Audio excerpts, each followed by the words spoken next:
सफला एकादशी 2024।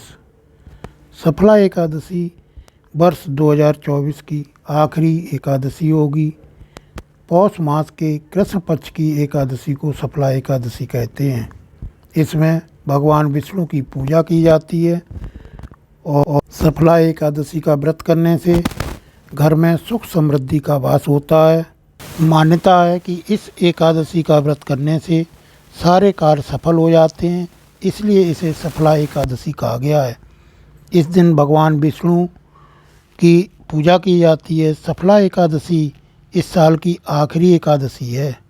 इस बार सफला एकादशी 26 दिसंबर 2024 गुरुवार को मनाई जाएगी। सफला एकादशी के दिन व्रत करने से घर में सुख समृद्धि का वास होता है। अब जान लेते हैं इसके शुभ मुहूर्त। सफला एकादशी पौष मास के कृष्ण पक्ष की तिथि को मनाई जाती है।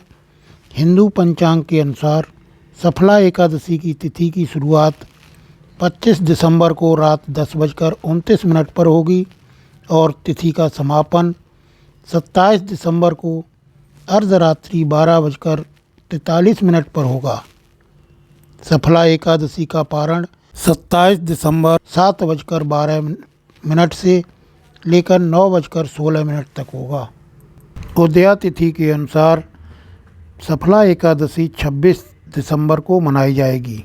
किसी व्रत का पूरा फल हमें तब प्राप्त होता है जब हम उसकी कथा भी सुने। तो हम सुनते हैं विशेष फलदायी कथा, सफला एकादशी व्रत कथा। प्राचीन काल में चंपावती नगर में राजा महिष्मत राज करते थे। राजा के 4 पुत्र थे।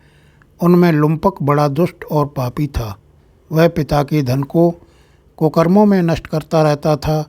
एक दिन दुखी होकर राजा ने उसे देश निकाला दे दिया, लेकिन फिर भी उसकी लूटपाट की आदत नहीं छूटी।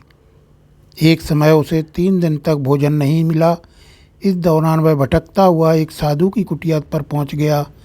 सौभाग्य से उस दिन सफला एकादशी थी।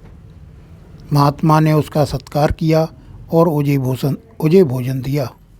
महात्मा के इस व्यवहार से उसकी बुद्धि परिवर्तित हो गई। वह साधु के चरणों में गिर गया और साधु ने उसे अपना शिष्य बना लिया और धीरे धीरे लुम्पक का चरित्र निर्मल हो गया। वह महात्मा की आज्ञा से एकादशी का व्रत रखने लगा। जब वह बिल्कुल बदल गया तो महात्मा ने उसके सामने अपना असली रूप प्रकट किया। महात्मा के वेश में स्वयं उसके पिता सामने खड़े थे। इसके बाद लुम्पक ने राजकाज संभालकर आदर्श प्रस्तुत किया और वह आजीवन सफला एकादशी का व्रत करने लगा।